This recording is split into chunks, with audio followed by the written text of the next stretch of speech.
በያላችሁበት ሰዓት አቆጣጠር እንደያላችሁበት ሁኔታ ሰላምታዬ ይድረሳችሁ እላለሁ። እኔ ራሄል ሞገስ ነኝ። ይህ ዘመናዊ ሾው ነው። ሳምንታዊ የዘመናዊ ሾው ፕሮግራም ይዤላችሁ ቀርቤያለሁ። አብራችሁኝ እንድትቆዩ እየጋበዝኳችሁ ይህንን ቻናል ሰብስክራይብ በማድረግ ሼር፣ ኮሜንት በማድረግ እንድታበረታቱኝ እንዲሁም ሌላ ብዙ ወገኖቻችን ጋር ደርሶ ትምህርታዊ እንግዲህ ምክር እናታዊም ሁላችንም እየተማማርን ዘመናዊነትን አብረን ለማዳበር የጋራ እንግዲህ ስራ ነውና አብራችሁኝ ሁኑ ለማለት ነው። ለምታበረታቱኝ፣ ኮሜንት ለምትጽፉልኝ እንዲሁም ሼርም እያደረጋችሁ ብዙ ሰዎች ጋር እንዲደርስ ለምታደርጉ እህት ወንድሞቼ፣ እናት አባቶቼ እጅግ አድርጌ ላመሰግናችሁ እወዳለሁኝ።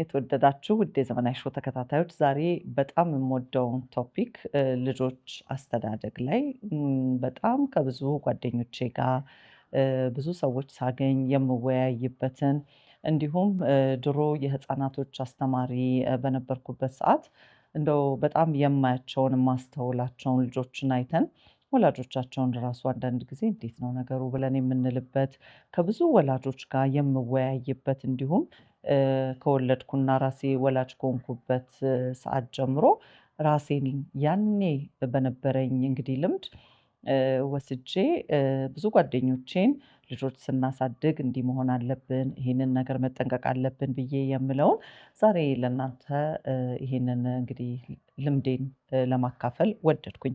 ምክንያቱም ብዙ ጊዜ ከጓደኞቻችን ጋር ሆነን በጣም የሚያሳስበን ነገር ነው። ልጅ ማሳደግ ማለት ቀላል ነገር አይደለም፣ ግን እንዴት እናሳድግ ነው።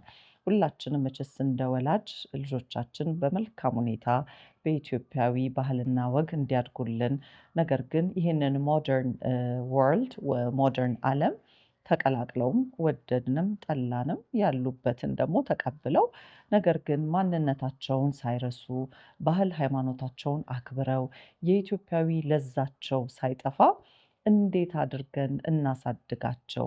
እኛስ ወላጆች ምን ላይ እየተሳሳትን ነው? ምንስ እያደረግን ነው? በጎ ነገርስ እያደረግንላቸው ነው ወይ? ጥፋቱን ሁላ ኒው ጀነሬሽን እንደው የዘንድሮ ልጆች እያልን ከመውቀስ ይልቅ እኛ ምን አድርገን ነው ብለን በጣም ብዙ ጊዜ እኔ ከጓደኞቼ ጋር እወያይበታለሁ እና በጣም ወደው ቶፒክ ስለሆነ ዛሬ ደግሞ ከእናንተ ጋር እስቲ የተለያዩ ሀሳቦችን እያንሸራሸርን እኔ ዛሬ ተናጋሪ ብሆንም እናንተ ደግሞ በኮሜንት እንግዲህ ይህንን የዛሬውን ቶፒክ እንደምታደምቁት አልጠራጠርም።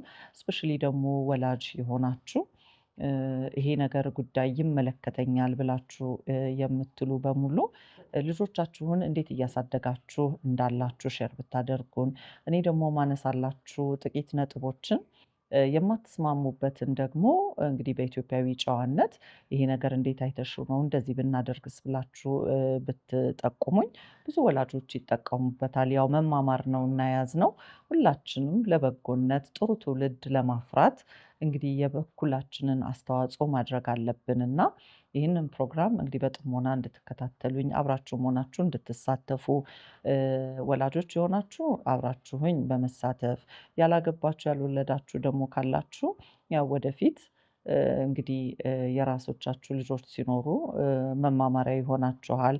እንዲሁም በተለያየ መልክ ልጅም ሳትወልዱ እንደዚህ ልጆች የምታሳድጉ ከእናት በላይ ከአባት በላይ እንዳላችሁ ስለማቅ ሁላችንም እንግዲህ ይሄንን ነገር እንድንማማርበት ብዬ የዛሬውን ርዕሴን ልጆች ላይ አድርጌዋለሁ።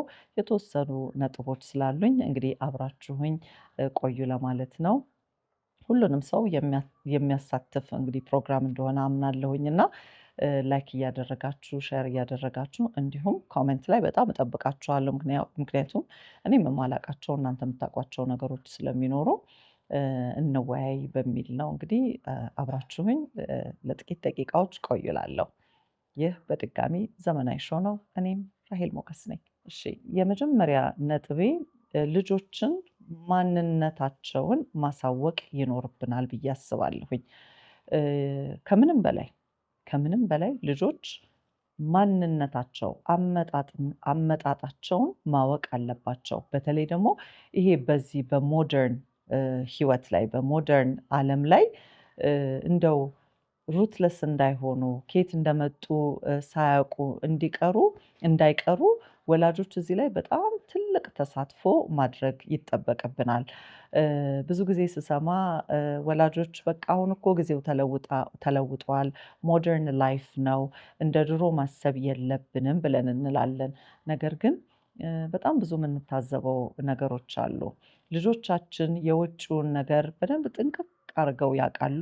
ነገር ግን የሀገራቸውን ምንም ታሪክ አያውቁም። ትምህርት ላይ ያቺ ካለችው ከምትሰጣቸው ነገር በቀር ስለ እውነት ስንቶቻችን ነን ስለ ኢትዮጵያዊ አመጣጣችን፣ ስለ ድሮ፣ ስለ ንጉሶቹ፣ ስለነበረን ታሪኮች፣ ዛሬ ኢትዮጵያ ያደረጓት ጀግኖች እነማን እንደሆኑ፣ በአጠቃላይ ይሄ ኢትዮጵያ የሚለውን ስም ደጋግመን እየጠራን ኢትዮጵያዊነታቸውን እንዲወዱ የምናደርግ ወላጆች ስንቶቻችን ነን? እንግዲህ ሁላችንም ቤታችንን እንፈትሽ። ማናቸውም ልጆች ወደ ውጭው ዓለም አድገው ሲሄዱም እዚህም ሀገር ይሄ ማንነትን ያለማወቅ ታሪኮች ስትጠይቋቸው ምንም የሚያስታውሱት ምንም የሚያውቁት ነገር የለም። እንዲያውም ይሄ ሞደርን ህይወት ለውጧቸው የውጭውን ነገር በብዛት በማወቅ በተለይ ደግሞ አሁን ይሄ ሶሻል ሚዲያ መቼስ በጣም ቅርብ ነው እና ይህንን ነገር እርግፍ አድርገው ሀገራቸውን በመተው የውጭውን ነገር በደንብ አጥብቀው በመያዝ ምንም ስለ ሀገራቸው የሚያውቁት ነገር አብዛኞቹ የለም። እኔ በጣም ነው ማዝነው። ምን እንደገጠመኝ በቅርብ ታውቃላችሁ? ሊያውም ያደገች ልጅ ናት፣ የ14 የ15 ዓመት ልጅ። እንዲሁ ስናወራ በመሳቅ እንዲሁ በመቀለድ ማለት ነው፣ እስቲ የኢትዮጵያ ፕሬዚደንት ማን ነው ብለን ብንላት ምንም አታውቅም። የሌላውን ሀገር ስንጠይቃት በደንብ ጠንቅቃ ታውቃለች። እውነት ግን ማን ነው ብለን ሌሎቹንም እስቲ ለምን አንጠይቅም ብለን ስንል ስለ እውነት ነው የምላችሁ አብዛኞቹ አያውቁም።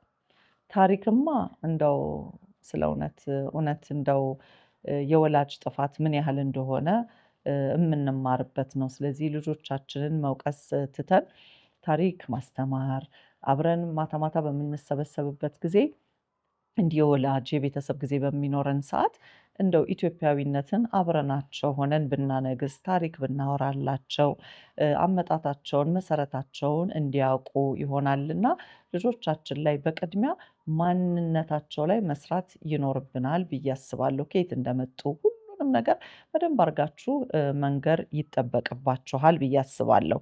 ይሄ ሞደርን ላይፍ ማለት ማንነትን መርሳት አይደለም። ብዙ ወላጆች ይህንን ያስባሉ። በቃ አሁን ሞደርን ነን፣ የበፊት ታሪክ ምን ያደርግልናል ብለው ይላሉ። ነገር ግን ስለ እውነት ማንነቱን የማያውቅ ልጅ የትም ቦታ ቢሄድ ብዙም ዋጋ ለራሱ ይሰጣል ብዬ አላስብም።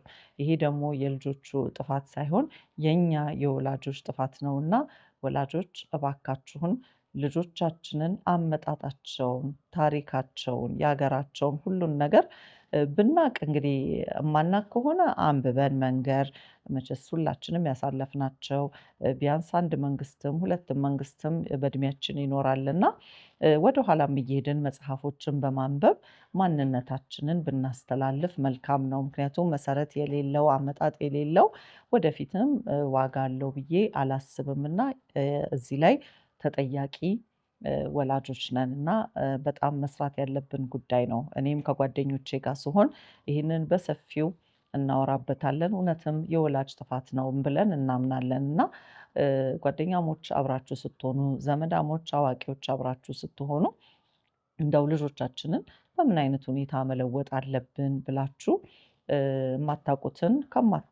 የምታውቁትን እንግዲህ በማስተላለፍ የማታውቁትን ደግሞ በንባብ በመታገዝ ወይንም ሰዎችን በመጠየቅ እንግዲህ አመጣጣችን ታሪኮቻችንን ለልጆቻችን ማስተላለፍ አለብን ብዬ አስባለሁኝ። ወደ ሁለተኛ ነጥቤ ደግሞ እሄዳለሁ። ሁለተኛው ነጥቤ ባላንስ ማድረግ አለብን ብዬ አስባለሁ አስተዳደግ ላይ። ይሄ ሞደርን ኤዱኬሽንን ዊዝ ትራዲሽናል ዊዝደም ብዙዎቻችን ልጆቻችንን ስናሳድግ ይሄ በቴክኖሎጂ ስማርት እንዲሆንልን ዘመን አመጣሽ መቼስ የማይቀር እንኳን እነሱ አይደለም እኛም መቼስ እየተጠቀምንበት እየተለወጥንበት ነው። ነገር ግን ልጆቻችንን በትራዲሽናል ዊዝደም ጥበብ ደግሞ ማሳደግ አለብን ብዬ አስባለሁ። ያ ምንድነው? ድሮ እኛ እናቶቻችን አባቶቻችን የሰጡንን ጨዋነት፣ ባህል፣ ሀምብል መሆን፣ ዝቅ ማለት፣ ሰላምታ መሰጣጠት አሁን ልጆቻችን ሰላም ሲሉ መቼስ ሁላችንም የምናውቀው ነው እንዴት እንደሚሉ አይደል? እኛ ድሮ ስናድግ ልጆች እንዴት ነው ወላጆቻችን ያሳደጉን? ሰው ሲመጣ ዝቅ ብላችሁ ሰላም በሉ። እንዲያውም ብዙም እንግዲህ ባንለምድም ጉልበት ሳሙ ሁላ ድሮ ይባል ነበር አይደለ? ዝቅ ብላችሁ ከአንገታችሁ ሰላም ስትሉ ሰላም በሉ፣ አቅፋችሁ ሳሙ። በተለይ እኔ በልጅነቴ የማልረሳው ክፍለ ሀገር ያሉ ዘመዶቻችን ሲመጡ በጣም አጥብቀው ይስሙን ነበር እና በጣም በቃ ኢሪቴት ያደርገን ነበር። ጉንጫችንንም እንደዚህ ለምንድነው የሚስሙን ብለን እንላለን እና አሁን ካደግኩ በኋላ ወደኋላ መለስ ብዬ የአሁኖቹን ልጆች ደግሞ ሳይ የባሰ ሆነዋል። እኛም ከክፍለ ሀገር የሚመጡ በቃ አሳሳማቸው እንዲሁ ፍቅራቸው ነው የሚታየኝ እንዴት ንቅ አድርገው ይስሙ እንደነበረ ማለት ነው። ያን ያህል እንደዛ ባንርቅም አሁን ልጆቻችን እንደዚህ አይነት አሳሳምም መቼስ የሚስምም ሰው የለም።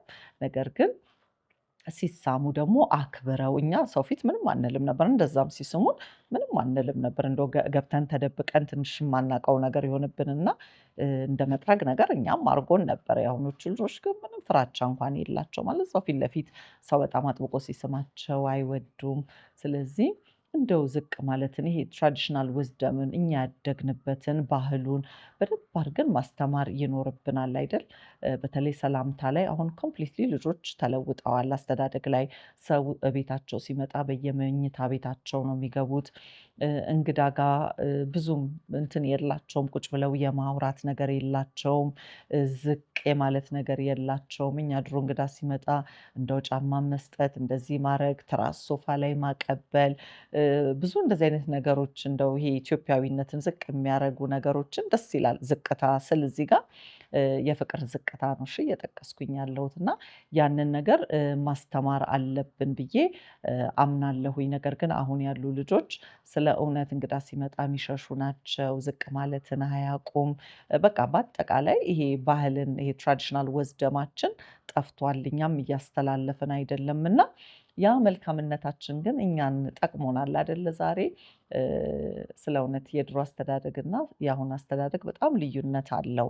ነገር ግን ያ እኛ እንደዛ ያደግን ልጆች ዛሬ ወላጅ ሆነን ለምንድነው ያንን ነገር ያንን መልካም ኢትዮጵያዊነት ወግ ማዕረግ ያ ሁሉ ነገር ለምን ቀረ ብለን እኔም ከጓደኞቼ ጋር በጣም የማወራበት የምወያይበት እንዲፈታም የምፈልገው ነገር ስለሆነ ይሄ ሞደርን ላይፉን ይዘን ወደ ትራዲሽናል ዊዝደም አብረን ባላንስ ማድረግ ይጠበቅብናል። እንደኛም እንደው ያ ፈሪ ትውልድ አንገቱን የሚደፋ ትውልድ ባይሆንም ወደ ጓዳ ግቡ ልጆች የሚባሉ አይነት ባይሆንም ከዛ ግን እንደው ባላንስ ያደረገ እንትናቸውን ጠብቀንላቸው ብዙ ነገራቸውን ጠብቀንላቸው አክብረንላቸው ግን እችን ባህሏን እንዳይረሱ ብናደርጋቸው መልካም ነው እላለሁ። እስቲ እዚህ ላይ ይሄ ትራዲሽናል ዊዝደሙን የምታምኑበት ወላጆች እንዴት አድርጋችሁ ባላንስ እያደረጋችሁ እንዳላችሁ ከሞደርን ላይፍ ጋር እዚህ ኮመንት ሴክሽን ላይ ጻፉልኝ። እኔ ግን ሁለቱንም ባላንስ በማድረግ እንግዲህ ልጄን አሳድጌያለሁ ብዬ አስባለሁኝ። በደንብ አድርጌ ኢትዮጵያዊ ባህልን እንዲያውቅ ሰው ሲመጣ እንዴት ሰላም ማለት እንዳለበት እንግዳ ሲኖር አዋቂ ሲያወራ ማዳመጥ እንዳለበት እንደዚህ የመሳሰሉትን ነገሮች ገበታ ሲቀርብ ገበታ ላይ ምን መሆን እንዳለበት ገበታ ክቡር እንደሆነ በጣም የተለያዩ ነገሮችን እንግዲህ ልጄን አስተምሬያለሁ ብዬ አስባለሁኝ። እንዲሁም ከጓደኞቼ ጋር ይሄንን በምንወያይበት ሰዓት እነሱ ብዙ ነገሮች እየተጠቀሙ እንዳለ ይነግሩኛል። እስቲ እዚህ ጋር ደግሞ የእናንተን አስተያየት እንድትነግሩኝ እፈልጋለሁኝ። ወደ ሶስተኛ ነጥቤ እገባለሁ። እሺ ወደ ሶስተኛ ነጥቤ ሲሄድ በጣም አስፈላጊ አንገብጋቢ ነገር ነውና ሁላችሁም የምትስማሙበት ልጆቻችንን እንደየሃይማኖታችን ማስተማር የምናመልከው እንግዲህ ሁላችንም ሙስሊሞች ወደ ሙስሊም፣ ክርስቲያኖች ወደ ክርስቲያን ሁላችንም በየእምነታችን ማስተማር፣ መውሰድ ይኖርብናል ብዬ አስተምራለሁ። ሃይማኖት በጣም መሰረታዊ ነገር ነው። ብዙ ወላጆች አሁን ኤፈርት ሲያደርጉ አያለሁኝ። እንደውም ከእኛ ጊዜ ምናልባት በተሻለም ሁኔታ እኔ እንግዲህ እንደ አንድ ክርስቲያን ወላጅ ሰንበት ትምህርት ቤቶች አሁን በጣም ተስፋፍተዋል በየቤተክርስቲያኑ። ልጆቻችንን ምንም ኤክስኪውዝ የለንም ለማስተማር ጥሩ ቦታ ላይ ለማድረስ በጣም እንግዲህ ቀላል ሆኖልናል ነገር ድሮ ብዙም በእኛ ጊዜ ይኖራል ኦፍ ኮርስ እኛም ሄደናል። ግን አሁን እሁድ እሁድ በተለይ ልጆቻቸውን ይዘው የሚሄዱ ብዙ ወላጆች እያየሁኝ ነው እና ይሄ መቼስ በርቱ የሚያስብል ነው። እማትሄዱ ደግሞ ወላጆች ካላችሁ እንግዲህ እንደየእምነታችሁ ብትሄዱና ልጆቻችሁን እግዚአብሔርን እንዲፈሩ ብታደርጉ መልካም ነው። ይህ ማለት ግን ቤተክርስቲያን በመውሰድ ብቻ ሳይሆን ቤታችንም እንግዲህ ምግብ ገበታ ላይ ስንቀርብ ጸሎት አድርገው አብራችሁ ሆናችሁ ማለት ነው። ጸሎት አድርጋችሁ እንድትመገቡ ማድረግ አንደኛ ይሄ አንድነትን ይፈጥራል። ልጆች ከመብላታቸው በፊት ማመስገን እንዳለባቸው፣ ምግብ ክቡር እንደሆነ፣ ብዙ ነገሮችን በቃ ይሄን የሰጠን እግዚአብሔር እንደሆነ እንዲያውቁ ቀና ብለው ማመስገን ለተደረገላቸው ነገር በሙሉ ከላያቸው ላይ እግዚአብሔር እንዳለ እንዲያውቁ ማድረግ ተገቢ ነው እላለሁኝ። በብዙ ነገር በቃ ጸሎት ያው ስንበላ ብቻ ሳይሆን ጠዋት ሲነሱ ማመስገን እንዳለባቸው፣ ማታ ሲተኙ እንዲሁ ጸልየው ማደር እንዳለባቸው፣ የተለያዩ ነገሮች መቼስ ልጆችም ቢሆኑ ፈተናም አለ፣ የተለያዩ ነገሮች ይገጥሟቸዋል። ቲኔጀር ልጆቻችንም በቀላሉ የሚወድቁበት ፍቅር ይኖራል። የተለያዩ ችግሮች እንደየእድሜያቸው ሁሉም የሚገጥማቸው ነገሮች አሉ እና እነሱን ነገር ደግሞ ታግለው የሚያሸንፉት በጸሎት እንደሆነ እንደው ብትነግሯቸው መልካም ነው። አንዳንዴ አይ ልጅ ናቸው ብለን የምንተዋቸው ልጆችን ግን በጣም የሚያስጨንቃቸው ነገር አለ እና ሁላችሁም በምታምኑት ሃይማኖት ልጆቻችሁን ግራውንድ ማስያዝ አለባችሁ ብዬ አስባለሁኝ። አንዳንዴ ልጆች ናቸው ብለን የምንረሳቸው ወይንም ኢትስ ኦኬ ብለን የምናልፋቸው ነገር አለ። እኔ በዚሁ አጋጣሚ አንድ መጥፎ ነገር ገጥሞኝ ነበረ ልጄን በማሳድግበት ሰዓት ዛሬ 8 ዓመት ሆኖታል መሰለኝ። በጣም የሚወደው ጓደኛው በጣም በ13 ዓመቱ ማለት ነው። በጣም የሚወደው ጓደኛው ይሞትበታል። የኩላሊት በሽታ ይዞት ማለት ነው። እኔ እንደ ወላጅ ያኔ በጣም ቢዚ ነበርኩኝ። መቼስ ሄጄ ስርዓተ ቀብሩን አብሬ ከልጄ ጋር ከክፍሎቹ ልጆች ጋር ሄጄ ተሳትፌያለሁ፣ አድርጌያለሁ። ነገር ግን እቤት ከመጣ በኋላ በቃ አይዞህ ብዬ አባብዬ እኔም ወደ ስራዬ ነው የሄድኩት። ልጄን ግን ለረጅም ጊዜ በኋላ ላይ ካለፈ በኋላ ነው የነገረኝ። በሬን እየዘጋሁ አለቅስ ነበር፣ ሁሌ ይመጣብኝ ነበር፣ ትዝ ይለኛል። እስካሁን ድረስ ብታምኑም ባታምኑም ዋሌቱ የመጀመሪያው ላይ ያለው ጓደኛው ነው። እንግዲህ አሁን ልጄ 21 ዓመት ሆኖታል። ይሄ ሁላ ዓመት አልረሳውም፣ በጣም ነው የሚወደው። እኔ ግን እንደ ወላጅ ሳትኩት የምለው ነገር ነው የረሳው ነው የመሰለኝ። አላወራሽኝም እኮ ማማ፣ ቁጭ ብለሽ አልነገርሽኝም፣ እውነትም ስለሞትም የሚያውቀው ነገር የለም እና በጣም ጎድቶት ነበር። እኔ ግን በቃ ሄድን ቀበርን፣ በቃ ታሞ ነበር ቤቢዬ ብዬ ነገርኩት። በቃ እግዚአብሔር ደግሞ ይወደዋል ወስዶታል ብዬ በጣም ነግሬው ነበረ። ግን በቂ ለካ አልነበረም። መጸለይ እንደነበረበት አልነገርኩትም። ጸሎት ብዙ ነገር እንደሚያጠፋ እግዚአብሔር ብዬ በደንብ ስለ እግዚአብሔር ስም መጥቀስና እንግዲህ እንዲያሸንፍ ያንን ሀዘን ማድረግ ነበረብኝ እና ልጄ በጣም ልቡ ተሰብሮብኝ ነበረ። በጣም በሚገርማችሁ ሁኔታ አሁንም አሜሪካን ሀገር ለእረፍት ወደዚህ ሲመጣ የመጀመሪያ ስራው በቃ እናቱን ሄዶ ማየት ነው እና ሳነሳው ራሱ በጣም ኢሞሽናል ያደርገኛል። ለካ ያኔ እንደ ቀልድ ያለፍኩት ነገር ልጄን በጣም ጎድቶብኝ ነበረ ያለፈው። ጓደኛው ነው እውነትም ብዙ የለፋበት በቃ ብዙ ነገር በዛችው እድሜ ያሳለፈው ጓደኛው ነው እና ከዛ ግን ስናወራ ማማ በጣም እግዚአብሔርን እለምነው ነበር አለኝ። እኔ ያላስተማርኩትን ልጅ አስተማረኝ። እግዚአብሔርን ለምነው ነበረ በቃ ጓደኛዬን ጥሩ ቦታ ላይ እንዲያደርግልኝ ብሎ እስከዛሬ ያው 21 ዓመት ሆኖታል። ፎቶውም እዛው ዋሌት ውስጥ አለ። ዛሬ ቢኖር ኖሮ እያለ ሁሌም የሚያነሳው ጓደኛው ነው። እኔን በጣም ኢሞሽናል ያደርገኛል። አልተረዳሁትም ነበር በወቅቱ እና እንደዚህ አይነት ሁኔታ ላይ የሚያልፉ ልጆች ካሏችሁ እኔ የሰራሁትን ስህተት እንዳትሰሩ። በጣም ትልቅ ስህተት ነው የሰራሁት። በደንብ ለካ ማውራት ነበረብኝ። ከዛም አልፎ ባለሙያ ሁላ ሊያዩ ይገባ ነበረ። ምክንያቱም በጣም ቤስት ፍሬንዱ ነው። ብዙም አልረዳሁትም ነበረ። አሁን እስካሁንም ሲያወራው ያልወጣለት ብዙ ነገሮች አሉና በእኛ መንገድ ላይ የምታልፉ ሰዎች ካላችሁ ጊዜ ሰጥታችሁ ልጆቻችሁን ጸሎት እንዲያደርጉ እንደዚህ አይነት ፈተናዎች በሚመጣባቸው ሰዓት አንድና አንድ በቃ እግዚአብሔር መፍትሄው ጸሎት እንደሆነ ንገሯቸው። ልጆች ናቸው ብላችሁ ንቃችሁ እንዳትተዉ። እኔ እንዳልኳችሁ በ13 ዓመቱ ነው። ነገር ግን በዛ ሰዓት በቃ የገባውን ያህል ይገባዋል ብዬ ነው ጸጥ ያልኩት የነበረው። ያው ማደርገውን ኤፈርት ባደርግም ግን ስህተት እንደሰራው ገብቶኛልና በቃ ዋናው ነገር ሁላችንም በምናምነው ሃይማኖት ልጆቻችን እንዲበረቱ ማድረግ ይጠበቅብናል ማለት ነው። ወደሚቀጥለው ነጥቤ እሄዳለሁኝ።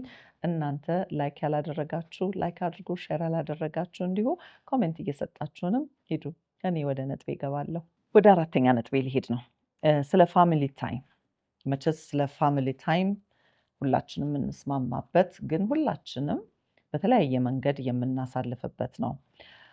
ድሮ ትዝ ይላችኋል በትሬ አብሮ መብላት፣ እህት ወንድም፣ አባት እናት ሆነን አብረን እንበላ ነበር። ከዘመዶች ጓደኞች ሲመጡ አንድ ላይ ሰብሰብ ብለን እየተሻማን በቃ በጣም ደስ የሚል ነገር ነበረው አይደለ? ያቀራርባል፣ ያፋቅራል፣ ብዙ ነገር ያደርጋል። ፋሚሊ ታይም በጣም ብዙ ሰው አሁን እየተወ ያለ ነገር ይመስለኛል። በተለይ ይሄ ሞደርን ቴክኖሎጂ ያመጣብን ብዙ ነገሮች አሉ አይደለ? አሁን በአመጋገብ ስርዓታችን እንግዲህ እንዳይባክን እየተባለ እንጀራ እየተቆረጠ በየሁላችንም ቤት አበላላችን ተለውጧል። ኦፍ ኮርስ ጊዜ ያመጣውን ነገር መጠቀም ግዴታ ነው፣ አምንበታለሁኝ። ነገር ግን ገበታ እንኳን ስንቀርብ በተቆረጠ እንጀራም በምንም በተለያየ ምግብ የምንመገብም ቢሆን በጠረጴዛ ዙሪያ ቁጭ ብለን ማውራት አይደል? ያው ገበታ ክቡር ነው። ያው ማድረግ ያለብንን አድርገን ነገር ግን ያቺ ፋሚሊ ታይማችን አብራ የምታሰባስበንን ሰዓት አብረን ሆነን ማሳለፍ ይጠበቅብናል። ብዙ ቤተሰብ ላይ ልጆች አብረው ይበላሉ፣ ወይ እናት የለችም ወይ አባት አልገባም። ቆይተው የመመገብ አብረው የፋሚሊ ታይም አለማሳለፍ ከምግብ ጀምሮ ነው የምጠቅሰው። ሌላ ብዙ ነገሮች አብረን ማንሳት እንችላለን።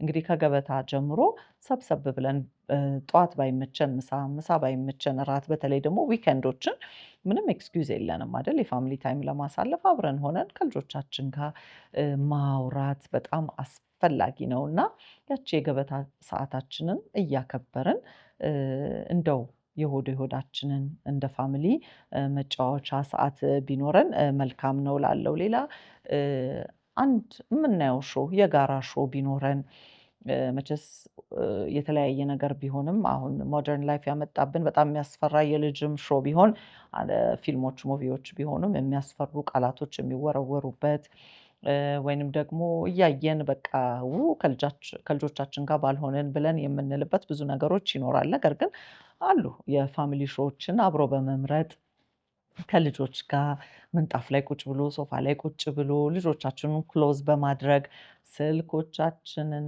በመቆለፍ አጠገባችን ባለማድረግ እንደው ይሄንን ፋሚሊ ታይም በመስጠት መቀራረብን፣ ፍቅርን ማደራጀት እንችላለን ብዬ አስባለሁኝ።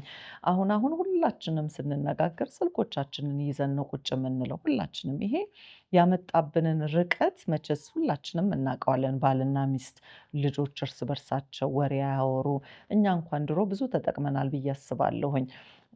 በየመኝታ ቤት እንኳን የነበራቸው አንዳንድ መኝታ ቤት ይዘው የሚተኙ እህትና ወንድማማቾች እና አንድ መኝታ ቤት ላይ አንድ አልጋ ላይ የሚተኙ ወንድም እህትና እህት ወንድምና ወንድም አንድ አይነት ፍቅር እንደሌላቸው ስለ እውነት እኛ ምስክሮች ነን። በደንብ ነው የምናውቀው እና እናንተም እስቲ ዙሪያችሁ ያሉትን የእናንተን የእህት ወንድም ፍቅር እዩት። ድሮ አብረን በመተኛት ብዙ ነገሮች አብረን በማሳለፍ እናደርግ ነበር። አሁን ግን ሁሉም በየመኝታ ቤቱ መኝታ ቤትም የተለያየም ባይኖር አንድ ላይ ቁጭ ብሎ ስልኩ ጓደኛ፣ ወንድሙ፣ እናቱ፣ አባቱ ሆኗል እና ኢቭን እናትና አባቶች እኛ እዚህ ላይ በጣም መወቀስ አለብን። የራሳችንን ነገር በማድረግ ልጆቻችንን ትተናቸዋል።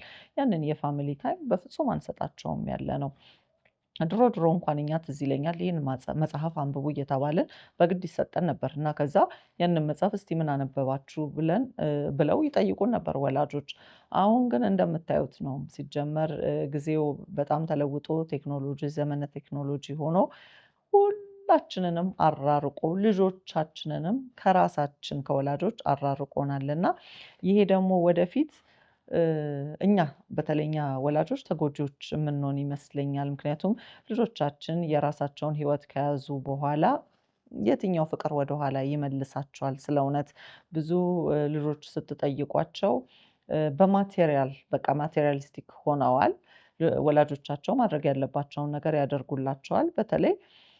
በተለይ አሁን ያሉ ልጆች ስለ ወላጆቻቸው ብዙም ስሜት የላቸውም። በተለይ ቲኔጀር ላይ ያደጉ ልጆች ብትጠይቁ በቃ ጊዜው ነው ዘመኑ ነው ይሏችኋል። አድጌ የራሴን ነገር አደርጋለሁ እንደ ኖርማል። እኛ ግን እኔ ትዝ የሚለኝ እንደው እናቴ ባትኖር አባቴ እንዲህ ቢሆንብኝ እያልን ሁላ በጣም በሌለ ነገር ሁላ እናለቅስ ነበር አይደል? ፍቅሩ እኮ ነው ያንን የሚያደርገን የነበረው። አሁን ግን እንደ ኖርማል በቃ ተቀብለውታል። በቃ ሞት እንዳለ እንዲህ እንዳለ ቅልል አድርገው ነው ነገሮችን ልጅ የሚያዩበት አይን እኔ በጣም ነው የሚገርመኝ። ያ ሁሉ ይሄ ቴክኖሎጂ ያመጣብን የፋሚሊ ታይም አለመኖሩ ከልጆቻችን ጋር ክሎዝ ሳንሆን ቀርተናል ሁላችንም እና እባካችሁን ሰብሰብ ብለን ከልጆቻችን ጋር የፋሚሊ ታይም በተለያየ ነገር አክቲቪቲ እንግዲህ ማሳለፍ እደጅ ዋና መዋኘት፣ ፈረስ የሚጋልቡ ፈረስ፣ ጭቃ ማቡካት በጣም ብዙ አክቲቪቲዎች አሉ አይደለ? ከልጆቻችሁ ጋር ኳስ መጫወት ወንዶች አሁን ወንድ ልጆቻችሁንም ሴቶችንም ኳስ ማጫወት በቃ ክሎዝ ሊያረጋችሁ ሊያቀራርባችሁ የሚችሉትን አክቲቪቲዎች በሙሉ ከልጆቻችሁ ጋር በማድረግ ይሄ ፋሚሊ ታይማችሁን ቦንዳችሁን እያጠነከራችሁ መሄድ ይጠበቅባችኋል። ከሄዱም በኋላ ለእናንተ ብዙም ስሜት አይኖራችሁም። ስለዚህ የሚያወሩት ነገር እናቴ እኮ አባቴ እኮ ብለው የሚሏችሁ ነገር ያስፈልጋል። እንዲሁም አንድ በጣም ማስተውላቸውን ነገሮች ልንገራችሁ። በጣም እንደኔ ትልልቅ ልጆች ያሏቸው ጓደኞች አሉኝ እና 4-5 ልጆች የወለዱ አሁን በየውጭ ዓለሙ አሜሪካን ሀገር ምናምን እየሰደዱ አሉ። ልጆቻቸው እርስ በርስ እንኳን አይደዋወሉም በጣም በሚገርማችሁ ሁኔታ። ምክንያቱም እዚህም ያን ያህል ቦንዶ አልነበራቸውም። ያቺው ስልካቸው ነበረች ጓደኛቸው። እዛም ከሄዱ በኋላ ብዙም ፍቅሩ የላቸውም። እውነት ግን እኛ እንደዛ ነን? እውነት እኛ እህት ወንድሞቻችን ጋር ያለን ግንኙነት ያ ነው? አሁንስ ልጆቻችንን የሰጠናቸው ነገር ያ ነው? ስለዚህ አሁንም ተጠያቂዎች ወላጆች ነንና ሁሉ ነገር ዞሮ ዞሮ ወደ እኛ ነውና ሚዛኑ የሚያዘነብለው። እባካችሁን ወላጆች እኛም ለራሳችን ጊዜ እንስጥ። ልጆቻችንም ጥሩ ጊዜ እንዲኖራቸው ወደፊትም የሚያወሩት ጥሩ ነገር እንዲኖራቸው እንግዲህ የፋሚሊ ታይም የቤተሰብ ታይም በማሳለፍ ይህችን የልጆች አስተዳደጋችን ላይ ጠንከር አድርገን መስራት አለብን። ይህንን ደግሞ ሁሉም ሰው ይስማማበታል ብዬ አስባለሁ። እስቲ እናንተ ጋር ደግሞ ያለውን አስተያየት እዚሁ ላይ አስፍሩልኝ። ወደሚቀጥለው ነጥቤ እገባለሁ። 5ኛ ነጥቤ ቢ ዘ ኤግዛምፕል ነው። እኛ ወላጆች ራሳችን ምን ያህል ለልጆቻችን ምሳሌ ጥሩ አርአያ ሆነናል?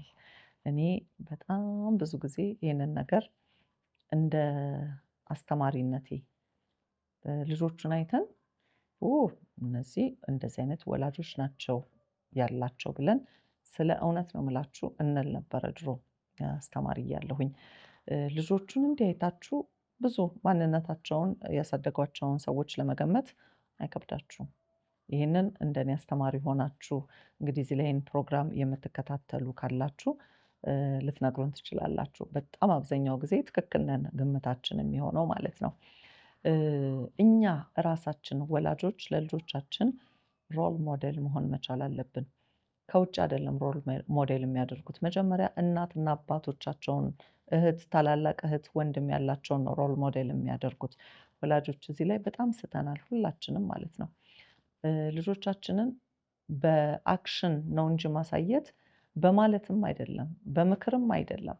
አሁን ብዙ ወላጆች ይሄንን ስልክህን አታቆሚም፣ ይሄንን ስልክሽን አታቆሚም እያልን ልጆቻችንን እንጨቀጭቃለን። ስለ እውነት ግን 24/7 ስልካችን ላይ ያለነው እኛ በቅድሚያ ወላጆች ነን። እኛ ስልካችንን እየተጠቀምን ስልካችን ምን ያህል ኢምፖርታንት እንደሆነ እያሳየናቸው ነው። ስለዚህ ልጆቹ ደግሞ ያንን ነው እየተከተሉ የሚሄዱት እና ራሳችን የምናደርገውን ነገር መጀመሪያ ማሰብ አለብን። ለልጆቻችን ምን አይነት ነገር እየሰጠናቸው ነው ብለን ማሰብ አለብን። መጽሐፍ አንብብ፣ ለምንድነው መጽሐፍ የማታነቡት እያልን እንጨቃጨቃለን። እኛ በቀን 1 ፔጅ ስናነብ አይተው ያውቃሉ? ይህንንም ታሳቢ አድርጉ። ልጆች የምናደርገውን ነገር ነው የሚከተሉት። ብዙ ነገሮቻችንን ከአለባበሳችን ጀምረው ይዘው ይሄዳሉ። አንዳንድ ጊዜ እኔ ትምህርት ቤት ፊት ለፊቴ ያለና በጣም የማዝንበት ነገር ነው። የደረሱ ልጆች አሉ እና የማየው ነገር በጣም ልቤን ስብር ያደርገዋል። እውነት ወላጅ ግን በተለይ ሃይስኩል የገቡ ልጆች እንደ ትልቅ በማየት ምን ላይ እንዳሉ እንኳን የማያዩ ወላጆች አሉ። እኔ ከዩኒፎርም ጀምሮ ብዙ ስህተቶች ሲሰሩ እንዴት ነው ወላጆች ግን ይሄን ነገር የማያዩት ሁላ ብዬ እላለሁኝ። በእርግጥ ሁሉ ነገር ለመከታተል ከባድ ነው። ይሄ ሶሻል ላይፉ፣ ሩጫው፣ ኑሮ በራሱ እንኳን እነሱን ትምህርት ቤት እየሄድን መቆጣጠር ምናምን ብለው የሚሉ ወላጆች አሉ። ይሄ ግን ኤክስኪውዝ አይደለም። ወልደናል፣ እዚህ ዓለም ላይ አምጥተናቸዋል። ገርተን ቀተን እኛን አስመስለን ማሳደግ ግዴታችን ነው ብዬ እላለሁኝ።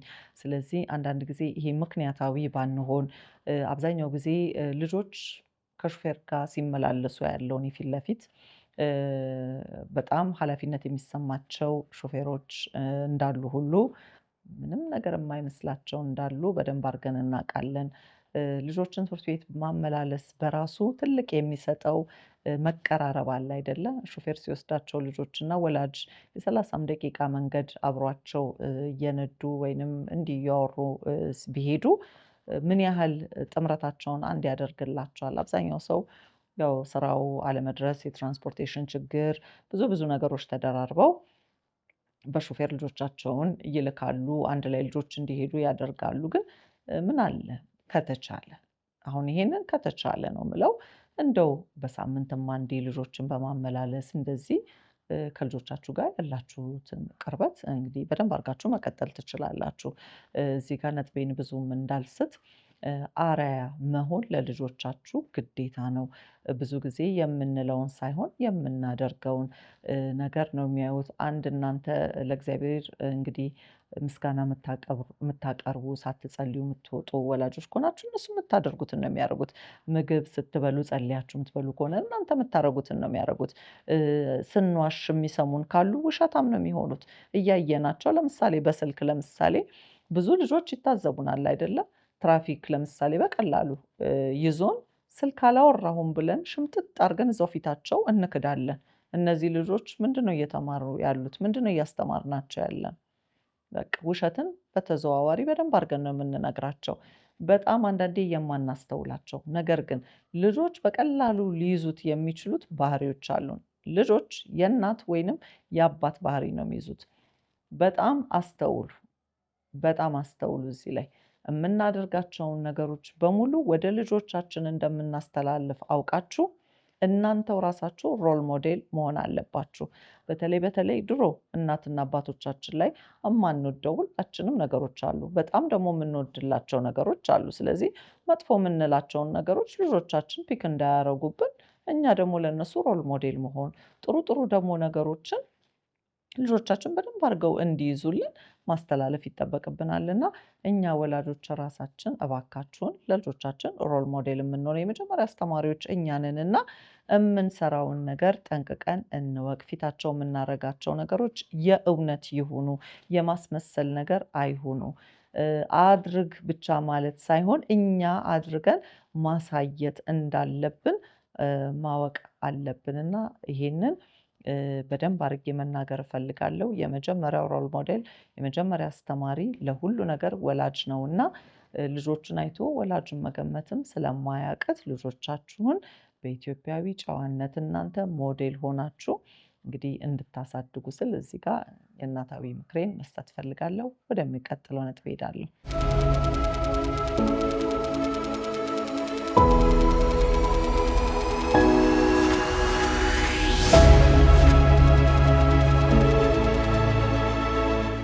እሺ 6ኛው ነጥቤ ይሄ ዲጂታል ኢንፍሉዌንስን ኮንትሮል ማድረግ ይጠበቅብናል በጣም።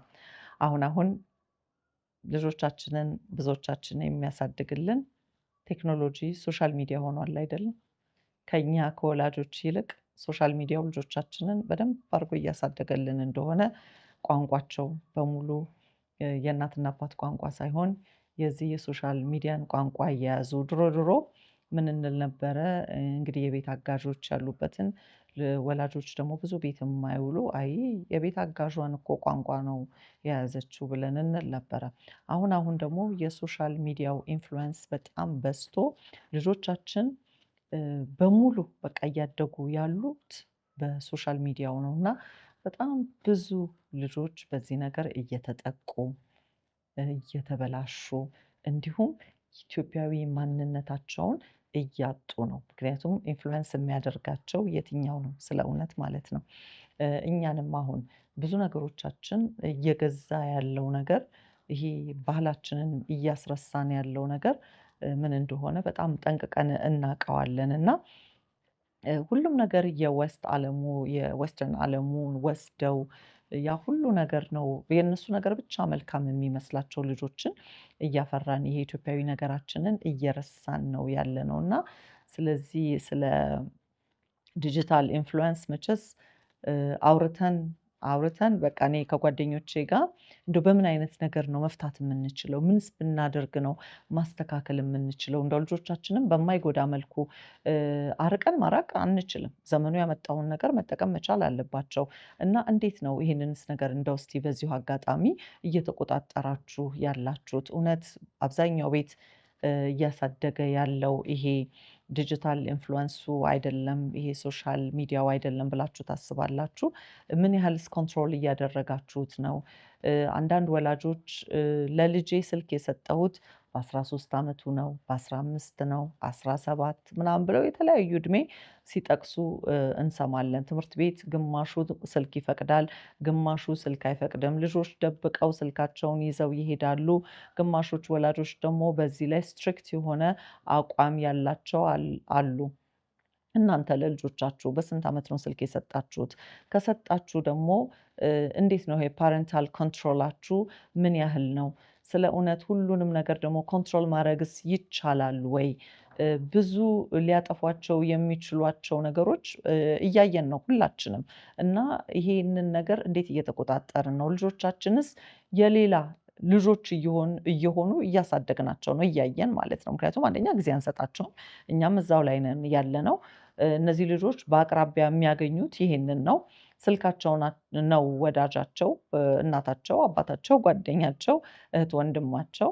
ስለዚህ ይሄ ነገር በጣም እያመዘነ ስለመጣ እኛ እንደ ጓደኛሞች ሆነን አብረን በምናወራበት ሰዓት ብዙ ኤክስፒሪየንሶች ሼር እናደርጋለን። ግማሹ ይከለክላል፣ ግማሹ የሰዓት ገደብ ያደርጋል፣ ግማሹ አይሰጥም ፈጽሞ እና የተለያየ ነገሮች እናያለን። እውነት አለመስጠት ደግሞ መፍትሄ ነው። እኔ አሁን መፍትሄ ነው ብዬ አልልም። ምክንያቱም ልጆች በየትኛውም መንገድ አሁን በጣም አስፈሪ ጊዜ ስለሆነ ጓደኞቻቸው እያላቸው እነሱን መከልከል ተገቢ ነው ብዬ አልልም። ነገር ግን የትኛው ኤጅ ላይ ነው ይሄ ነገር መሰጠት ያለበት? እስከ ስንት ሰዓትስ ነው በቀን መጠቀም ያለባቸው? ምንስ ነገር ነው መፈቀድ ያለበት የሚለውን ነገር መወያየት ያስፈልጋል። እስቲ እዚህ ላይ የእናንተን ሀሳብ ስጡኝ። እኔም ባለሙያ ፈልጌ በደንብ ማውራት የምፈልገው ጉዳይ ነው። እንዲሁም የተወሰኑ ወላጆች እንደዚሁ ሰብስቤ እዚህ ላይ በጣም ትልቅ ውይይት ማድረግ እፈልጋለሁ። እዚህ ላይ መሳተፍ የምትፈልጉ ባለሙያም የሆናችሁ ወላጆች ወይንም ደግሞ እኔ ይሄንን ጠቅሞኛል እናንተም እንዲህ ብታረጉ የምትሉ ካላችሁ እና እዚህ ውይይት ላይ መቅረብ የምትፈልጉም ካላችሁ እባካችሁን አድራሻችሁን ያው ኮንታክት ነምበራችሁን ጻፉልኝና አንድ ሰፋ ያለ ፕሮግራም እዚህ ላይ መቼስ ልጆችን ስለ ልጆች ኢሹ ሁሉም ሰው ኮንሰርን ያደርገዋል ይመለከተዋልና ሁላችንም እዚህ ላይ ጠንክረን መስራት ስላለብን እንደው እኔ እዚህ ላይ ሀሳብ መስጠት እችላለሁ ብላችሁ የምትሉ በዚሁ አጋጣሚ እንግዳዬ መሆን የምትፈልጉ ሰብሰብ ብለን እንድናወራ እዚች ኮሜንት ሴክሽን ላይ እንድትጽፉልኝ ስል በትህትና እጠይቃለሁ። ወደሚቀጥለው ነጥብ እገባለሁ። እሺ፣ እዚህ ላይ ትንሽ ፈገግ የሚያስብለኝ ነገር ልነግራችሁ ነው። ይሄ ትራዲሽናችንን ሰለብሬት ማድረግ ድሮ ድሮ እኛ በትንንሹ ነገር ሰለብሬት እናደርግ ነበር አይደል? እኛ ሴቶች ይሄ አበባዮሽ ጊዜ፣ መስከረም፣ አዲሱ ዓመት መለወጫ እንጨፍር ነበር። ግማሾቻችን እንከለከል ነበር። ስለ እውነት እኔ ብዙም የእሱ ትዝታ የለኝም። ትንሽ አባቴም ኃይለኛ ነበርና እንድንወጣም እንደዚህም አይፈቀድልንም ነበርና ይቆጨኛል። ግን ሰዎች ሲያወሩ እንደዚህ ምናምን ስሰማ ቀናለሁም በጣም። አሁን ለሁለት ተከፍሏል ይመስለኛል። በጣም መውጣት የማይችሉ እና እንደዚህ ደግሞ በደንብ ወጥተው ብዙ ነገሮችን የሚያሳልፉ ልጆች አሉ። ወንዶችም እንደዚህ በሆያ ሆዬ ሰዓት እንደዚህ ያደርጋሉ። እኔ ራሴ የሰራሁትን አንድ ስህተት እዚሁ ላይ እንግዲህ ብዙ ጊዜ እኔ ከራሴ ነውና የምነሳው። በጣም በሚገርማችሁ ሁኔታ ልጄ ሆያ ሆዬ እንደዚህ ልጆች ሲመጡ ክሉለስ ነበር የሆነ ሰዓት ላይ ምንም ክሉለስ እና ገንዘብ ሊጠይቁ የሚመጡ ሰዎች ነው የመሰሉት። እንዲህ በተለምዶ በቃ የሚጠይቁ አለ አይደል በሆነ ነገር እና እንደነሱ አይነት ሰዎች መጡላችሁ ይል ነበረ በልጅነቱ ማለት ነው። ያው ካደገ በኋላ ገብቶት ነበር። ግን ያም እድሜው ላይ ማስተማር ነበረብን፣ መንገር ነበረብን። ትራዲሽናችን ባህላችን እንደሆነ መንገር፣ ማሳወቅ፣ አብረነው መስፈን ነበረብን እና የኔ ልጅ ሆያ ሆዬ ዘፈን ትዝ ይለኛል። ስኩል ኦፍ ኔሽን ትምህርት ቤት ነበር የሚማረው እና አስተማሪዋ በጣም ነበር የምንወዳት። አማርኛ አስተማሪያቸው አስተምራቸዋለች። ምንም ልጆቹ አያውቁም ነበረ እና ልጆቹን ሆያ ሆዬ የሚለውን አበባዮሽ የሚለውን ነገር በደንብ አጽፋ አስተምራቸው ነበረ እና በጣም እገረምበታለሁ። ይሄ እኮ የወላጅ ስራ ነበር እንጂ ትምህርት ቤት ስራ አይደለም። እና ምን ያህል ሰንፈን እንደነበረ ባህልን በማሳወቅ ደረጃ በጣም ነው ዛሬን ሳስበው እንዲህ ምንድነው የሆነው? ስለ እውነት በዛ ሰዓት ለምንድነው ያንን ነገር ያላደረኩት ብዬ እላለሁ። አሁን ደግሞ ኮምፕሊትሊ ያንን ነገር የማያውቁ ልጆች አሉ። እንደምታዩት ደግሞ በሞደርን ወይ ደግሞ የሚያደርጉት ልጆች አሉ። ይህን እንደው እንደ ኤግዛምፕል አነሳሁት እንጂ ስለ ትራዲሽን ስለ ባህል ማወቅ አለባቸው ልጆች ብዬ በጣም አስባለሁኝ። በትንሹ ወላጆቻቸው እንግዲህ ለምሳሌ ትግርኛ ተናጋሪ እኔ ወላጆች አሉኝ። ያንን መልመድ አለብኝ፣ ማወቅ አለብኝ። ኦሮሞ ተናጋሪ ካለ ኦሮምኛ፣ ጉራጌ እንደዚህ በተለያየ ነገራችን ባህላችንን ልጆቻችንን ብናሳውቃቸው፣ ቋንቋ ብናስተምራቸው፣ የባህል ምግቦቻችንን በደንብ ቤት እየሰራን ወይ አብረን ሆነን ከልጆቻችን ጋር ብናሳይ፣ እዚህ ያልተወለድን አዲስ አበባ ያልተወለድን ደግሞ ሰዎች ካለን በየተወለድንበት ሀገር እየወሰድን ካልቸራቸውን እዛ ያለውን ባህል ቢላመዱ ቢያውቁ፣ ይሄ እኮ በጣም ወደፊት የሚያወሩት ትልቅ ነገር እንደው አመጣጣቸውን ቅድም እንደተባልነው እንዲያውቁ ይሆናልና እባካችሁ ልጆቻችሁ ላይ እንዲህ ትራዲሽን በተለይ ባህልን በተመለከተ ነገር እንዳይቆም አድርጉ። እኔ እንኳን ቀጥ ብሎ የቆመ ነገር የሚመስለኝ ይሄ የጎረቤት ልጅ ጋር አብሮ መጫወት፣ የተለያዩ ነገሮች ባህላዊ ጨዋታዎች አሉ አይደለ? ድሮ አሁን ክረምት እያለ ልጆች በኳስ ምንድነው በካልሲ ኳስ ሰርተው ወንዶች ይጫወታሉ። ሴቶቹ እንደዚህ ጢቢ ጢቢ ነው ምናምን በቅጠል እየሰሩ እኔም ብዙም አልነበርኩም እዛ ላይ። ነገር ግን አሁን ያሉ በእኔ እድሜም ያሉ ሰዎች ሲያወሩ ብዙም የማወራው ወሬ ስለሌለኝ በጣም ያናድደኛል። ለምንድነው በጊዜ ያንን ነገር ያላደረኩት እላለሁ። ነገር ግን እንደ ልጄ ግን አይደለም በፍጹም። እኔ ልጄ ኮምፕሊትሊ ደግሞ ምንም ነገር አላደረገም እና በጣም ነው ማዝነው።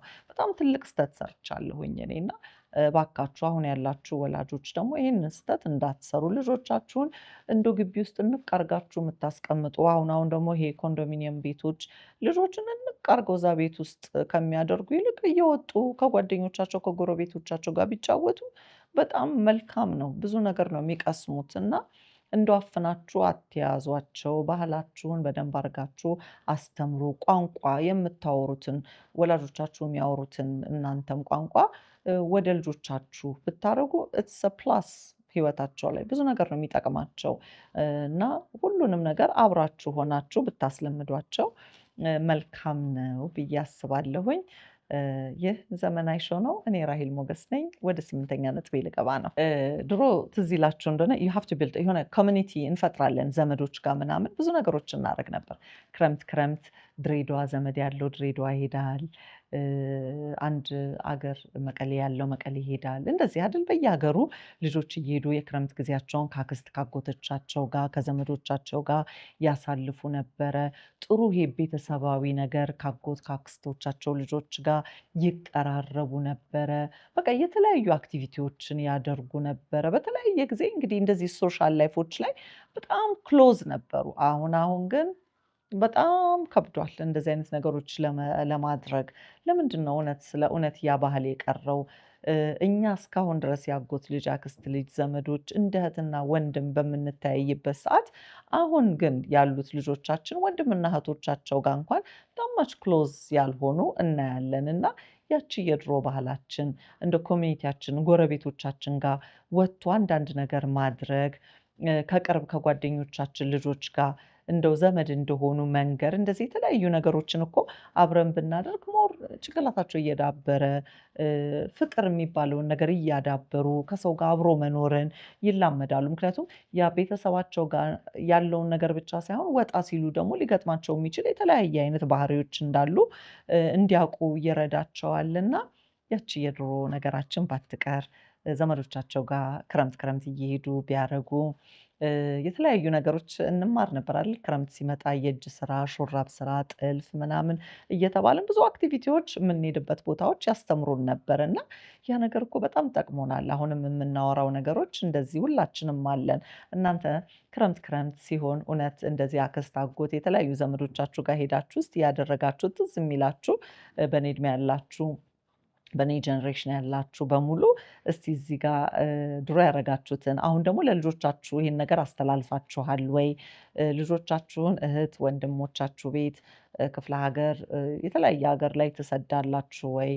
ልጆቻችሁንስ እንደ ፍሪሊ ያን ነገር ለቃችሁ የተለያዩ ነገሮች ኤክስፖዝድ እንዲሆኑ አሚን ኤክስፖዝድ ባልለውም እንደው እንዲያውቁ አለ አይደል ኤክስፖዠሩ እንዲኖራቸው ማድረግ በራሱ ትልቅ ነገር ነው ብዬ ስለማስብ ነው። እና እስቲ የድሮ አስተዳደግና የአሁኑን አስተዳደግ እዚህ ላይ እናንተ ያደጋችሁበት ነገር እና አሁን ያለውን በክረምት በተለይ እንድትነግሩኝ እፈልጋለሁኝ።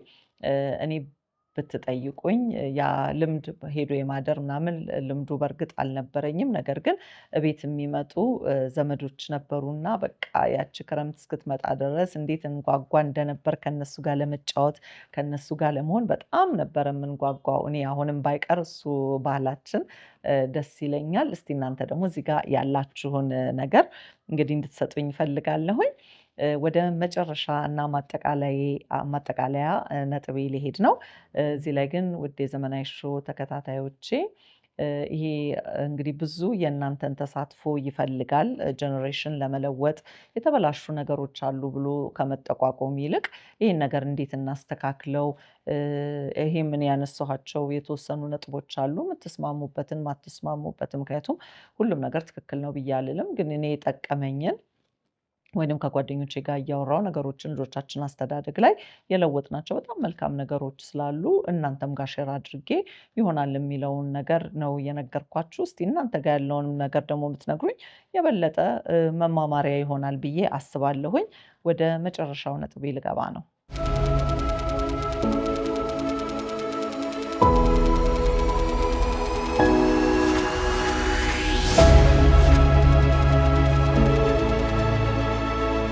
እሺ የመጨረሻ ነጥቤ ፍቅር መስጠት ልጆችንና ማዳመጥ የሚለው ላይ ነው። ብዙ ጊዜ ወላጆች ልጆቻቸውን ዲሲፕሊን ማስያዝ ይወዳሉ፣ ይቀጣሉ። በእርግጥ ጥሩ የኢትዮጵያዊ እንግዲህ ባህልና ወግ አለን። በሱ መሰረት በጣም ብዙዎቹ ልጆቻቸውን ሲያሳድጉ እናያለን። ነገር ግን ይሄ ልጆቻቸው ጋር ኮኔክት የመሆን ነገራቸው ግን በጣም የላላ ይመስለኛል። ብዙ ብዙ ጊዜ ወላጆች ልጆቻቸውን በተለይ በእኛ ጊዜ ወላጆችን እንድንፈራ በተለይ አባቶችን አይደል አብዛኞቻችን እንድንፈራ ማክበር ሳይሆን እንድንፈራ ሁላ ሆነን ነበረ። አባቶቻችን ሲመጡ እየሮጥን ወደ የመኝታ ቤታችን እንሮጥ ነበር። ይሄ ኮኔክሽኑን እንደሚወዱን ብናቅም ብንወዳቸውም ግን አስተዳደጉ ላይ ትንሽ የድሮ ትንሽ ፍራቻ እንዲኖረው አድርጎ ነበር። አሁን ደግሞ በጣም በሚገርማችሁ ሁኔታ በተቃራኒ ነው ብዙ ነገር እያየሁ ያለሁት። በጣም ብዙ በተለይ ቲኔጀር ላይ ያሉ ከዛም በታች ልጆቻቸው በጣም ወላጆችን ሲናገሩ፣ ወላጅ ሲቆጣ ልጅ እኩል የሚመልስበት ዘመን፣ እናትየዋ በምትጮህበት ቶን ልጅም ያንን ቶን እየሰጠ ልጆች ላይ ወላጆቻቸው ላይ ሲጮሁ አያለው። የሆነ ብቻ ኮኔክት የሚያደርጋቸው ነገር አጣለሁኝ። ይቀጣሉ ወላጆች የሚያደርጉትን ነገር ያደርጋሉ። ነገር ግን ልጆቻቸው ላይ የሚሰሩት በቂ ነው ብዬ አላስብም። ከቁጣው ከምኑ ባሻገር ልጆቻቸውን በደንብ ቅርብ ብለው ማዳመጥ ልጆቻቸው የሚፈልጉትን ምክንያቱም ጊዜው ተለውጧል እንደ ዘመኑ መሄድ አለብን እና ልጆቻቸውን በደንብ እችኛዋ ልጄ ከዚህኛዋ ልጄ በምንድነው የሚለዩት? ምክንያቱም ሁሉም ልጆች ባህሪያቸው የተለያየ ነውና ልጆቻችንን በጣም መውደድ፣ በጣም መከታተል፣ ጆሮ ሰጥተን በጣም ማዳመጥ ምክንያቱም ልክ እንዳልኳችሁ ሶሻል ሚዲያም ልጆቻችንን እያሳደገልን ስለሆነ በጣም በተለየ ሁኔታ እያንዳንዱ ልጆቻችን የሚፈልጉት ባህሪያቸው የተለያየ እንደመሆኑ መጠን በደንብ ጆሮ ሰጥተናቸው ማዳመጥ ይኖርብናል እና መግባባት ከልጆቻችን ጋር ይኖርብናል ብዬ አስባለሁ። ምክንያቱም ይሄ ጀስት የሆነ ነገር ወርውሮ መሄድ ማቴሪያሊስቲክ ማድረግ በቃ አሁን እኛ ብዙ ነገራችን በብር እየተወጣን ነው። የሆነ ነገር ይፈልጋሉ እየተደረገላቸው ነው። ወላጅ ተጎድቶ ልጆች እያሳደገ ነው። በጣም ብዙ ማለት ነው የማየው ወላጅ ጫማው ተንጋዶ ለልጆቹ 2 3 ልብስ ጫማ ልብስ ማድረግ፣ ጥሩ ትምህርት ቤት ማስተማር፣ ጥሩ ምግብ እንዲመገቡ ማድረግ በጣም ብዙ ወላጅ ከአቅሙ በላይ እንደውም እየወጣ ለልጆች እያደረገ ነው። ከዚህ በላይ ግን ልክ እንዳልኳችሁ ኮኔክሽኑ ሞር ለልጆቹ ይጠቅማቸዋል። ስለዚህ ልጆቻችሁንም እድል ሰጥታችሁ አዳምጡ። ብዙ ወላጆች ደግሞ ይሄ ችግር አለ። እኛ እንደፈለግነው ብቻ ሳይሆን ልጆቹስ ምንድነው የሚፈልጉት የሚሉትን ነገር በግዴታ ማዳመጥ አለብን። እኛ የምንሰጠውን ብቻ ሳይሆን ልጆቹም የራሳቸው ነገር ደግሞ ስለሚኖራቸው ልጆቻችንን በጣም ኬርፉሊ ማዳመጥ ስሜታቸውን የስሜት ለውጥ ሁላ አላቸው ልጆቹ እና ምን እየሆኑ ነው? ለምንድነው እንደዚህ የተለወጡት?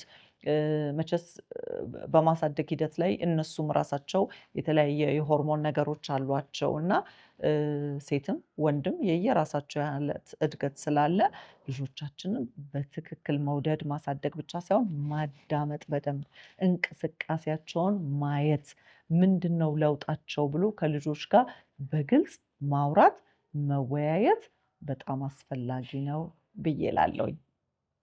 እንግዲህ እንዲህ እያልኩኝ 9 ነጥቦች አንስቼ ዛሬ ከእናንተ ጋር ተወያይቻለሁ። እናንተ ደግሞ እዚህ ላይ ተሳትፎ አድርጋችሁ አይ ራሄል ይሄን ሚስ አርገሻል፣ ይሄን ደግሞ ብትጨምሪበት መልካም ነበረ፣ ይሄኛው ደግሞ በዚህ ዘመን ብዙም አያስኬድም፣ ይሄ ተለውጧል፣ እንዲህ ነው ደግሞ አሁን ከኔ በኋላ እንግዲህ የወለዳችሁ በጣም ብዙ ወላጆች አላችሁ፣ ትንንሽ ልጆች ሁላ ያሏችሁ፣ እኛ ይሄን እየተጠቀምን ነው፣ ለሚቀጥለው ደግሞ ወላጆች ይሄን ቢያደርጉ እያልን እየተማማርን ያ የምንወደውን የድሮውን ሞደርን ዓለሙን ተከትለን ያ ወግና ማዕረጉን ሳንለቅ ይሄ የምንወደውን ኢትዮጵያዊነት ባህል ይዘን ጨዋነታችንን ይዘን ጥሩ ትውልዶችን ለማፍራት ያ የምንመኘውን በቃ አይ ቀረ እንዴ ብለን ደግሞ የምንጸጸትበትን ነገር እንዳይቀርብን ከሞደርኑ ዓለም ጋር እያዋሃድን እነሱንም አንደርስታንድ እያደረግን የድሮውን ብቻ ይዘን መቆየት ሳይሆን መሻሻል ያለበትንም እኛም እንደ ወላጅ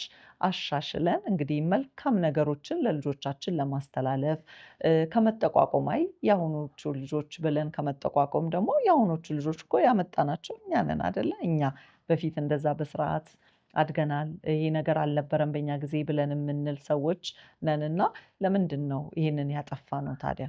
ልጆቹ እኮ አይደለም ያጠፉን ብለን እኛ ራሳችንን እየወቀስን አዲሱን ትውልድ በስርዓት ለማሳደግ እንግዲህ እንዲህ አይነት ፕላትፎርሞች ተዘጋጅቶልናልና እኛም እንግዲህ በእኔ ዘመን የነበራችሁ የአሁኑ ነገር አይመለከተኝም ብላችሁ ይሄ ዘመን አመጣሹን ነገር በመተው ሳይሆን በመቀላቀል ልጆችስ ስሜታቸው ምንድነው? እኛስ ምንድነው ያጎደልንባቸው? ምክንያቱም ልጆቹ ብቻ አይደሉም። እኛም የምናጎልባቸው ነገሮችን አለማወቅ፣ አሁን ያለውን ነገር አለማወቅ፣ ብዙ ነገሮችን ወላጆች ራሳችን ፌል የምናደርግበት ነገሮች ስላለ የድሮውን ባህላችን እኛ በማስተማር እነሱ ደግሞ ያሉበትን አሁን ጀነሬሽን አዲሱ የሰጣቸውን ቴክኖሎጂ በመጠቀም እያዋሃድን ልጆቻችንን እንግዲህ ምንድነው ባህላዊ አስተዳደግን ብቻ ሳይሆን ሞደርን አስተዳደግና ባህላዊ አስተዳደግን አጣምረን የተሻለ ትውልድ ለማምጣት ሁላችንም መጣር አለብን ብዬ አስባለሁኝ። እኔ የድሮ አስተዳደግ ነው በጣም ጥሩ፣ አይ የአሁን አስተዳደግ ደግሞ እንደዚህ ነው ብዬ ብዙም ጃጅ ማድረግ አልፈልግም። የድሮ የራሱ የሆነ በጣም መልካም ነገሮች አሉት። የአሁኑም እንደዚሁ በጣም ብዙ መልካም ነገሮች ሜንሽን የምናደርጋቸው ወላጆች ለልጆቻቸው ምን ያህል ራሳቸውን እየሰጡ በተለይ ወንዶች አባቶች ምን ያህል ራሳቸውን እየሰጡ እንደሆነ ለልጆቻቸው እያየን ነው። ይህንን መካድ አንችልም። በጣም ከኛ የተሻለ ማስተዳደግ አለ። የበፊቱንም የምንመኝበት በጣም ብዙ ነገር አለ። ስለዚህ ይሄን ሁለቱን እያዋሃድን ጥሩ ትውልድ እንድናፈራ የእያንዳንዳችን ግዴታ ነውና ይህንን የዘመናዊ ሾው እንግዲህ የዛሬ ዝግጅት ልጆች ላይ ያውጠነጠነ አስተዳደግ ላይ ያውጠነጠነ ነውና ሁሉንም ሰው ስለሚመለከት ሼር ብታደርጉ ለራሳችሁ ብቻ ባታስቀሩት መልካም ነው። ምክንያቱም እዚህ ፕሮግራም ላይ የሚቀርብ ነገር ሁሌ ሙሉ ነው ማለት አልችልም። ነገር ግን እኔ የተሰማኝን እችን ነገር ከራሴ ባወጣ ብዙ ነገር ብዙ ሰዎች እጠቅማለሁ ብዬ ነው። እናንተም ደግሞ እያከላችሁበት ያ የምንመኘውን ኢትዮጵያዊነት፣ ጨዋነት አብረን እናምጣ፣ አብረን እንዘምን ለማለት ነው። የዚህ ፕሮግራም እንግዲህ ዋና ዓላማ ብዙ ዘመናዊዎችን ማፍራት እንዲሁም አብረን መዘመን ነውና ያጠፋነውን አብረን በመተራረም የማናውቀውን ደግሞ ብዙ ነገሮች እንድናቅ በእናንተ ተሳትፎ ሁላችንም የምንዘምንበትን መንገድ የምንፈልግበት ነውና ይህንን ፕሮግራም ሼር በማድረግ ሰብስክራይብ ማድረጋችሁንም እያረጋገጣችሁ ሼር በማድረግ ብዙ ሰዎች ጋር ደርሶልን ትልቅ ቦታ ላይ ደርሶ ሁላችንም የምንማርበት እንግዲህ ቻናል እንዲሆንልን ትልቁን ተሳትፎ እናንተ የተከበራችሁ ውድ የዘመናዊ ሾው ተከታታዮች ትወስዳላችሁና ቀደም ብዬ ላመሰግናችሁ እወዳለሁ። የሚቀጥለው ሳምንት በተለየ ፕሮግራም እጠብቃችኋለሁ። አብራችሁኝ ሁኑ ላለሁኝ ሳምንት እስከምንገናኝ ድረስ ቸር ቆዩ።